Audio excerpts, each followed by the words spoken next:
Hi Bartley families, this is Miss Jess from Kids Club. I hope that you are doing well. I'm sharing with you a book called Monster Trouble.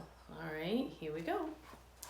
Says Winifred Snitzel was never afraid, not of monsters or ghouls or the noises they made. She loved scary movies and werewolves and thunder and peg-leg pirates who buried their plunder.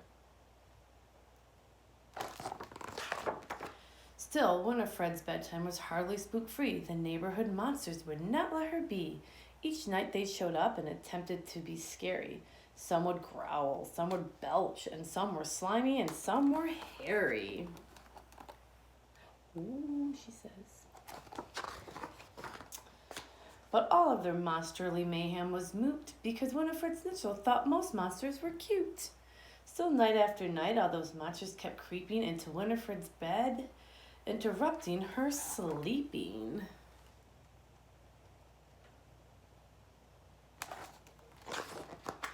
Too tired for math, too exhausted for fun, she finally decided those monsters are done.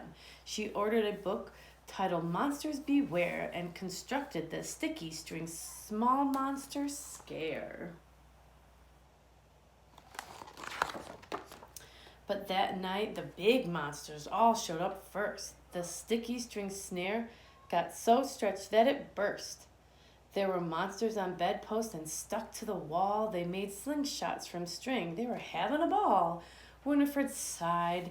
They were louder than ever. She knew that she needed to try something clever. So she brought in some stinky old Limburger cheese. The label said, "Caution, makes big monsters sneeze."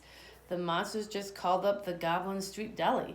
They ordered some bagels and fish eyeball jelly.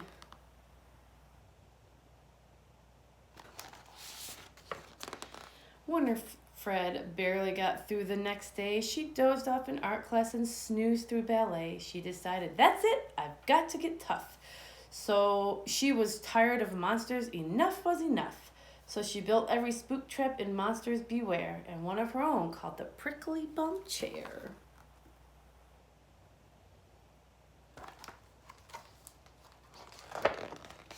Poor Winifred yawned. She was so very sleepy. She was starting to look a bit spookishly creepy. When the monsters showed up with their howling and roaring, Winifred Snitzel was already snoring.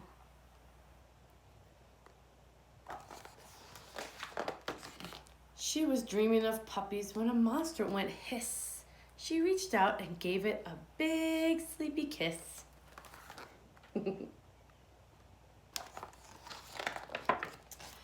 The monster yelled, "Yuck!" All the others were heaving. One gagged and Big Monster shouted, "I'm leaving."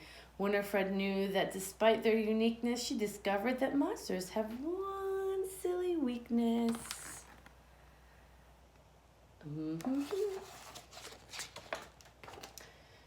So she puckered and pouted and kissed them all goodnight. Those monsters screamed, running as fast as they could.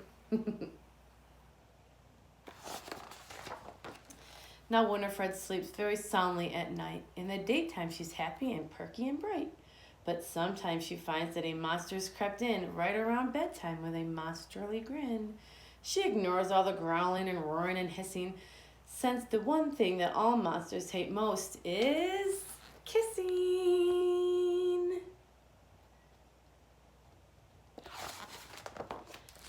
The end. Have a great day or night whenever you read this. We miss you. Stay safe. Bye.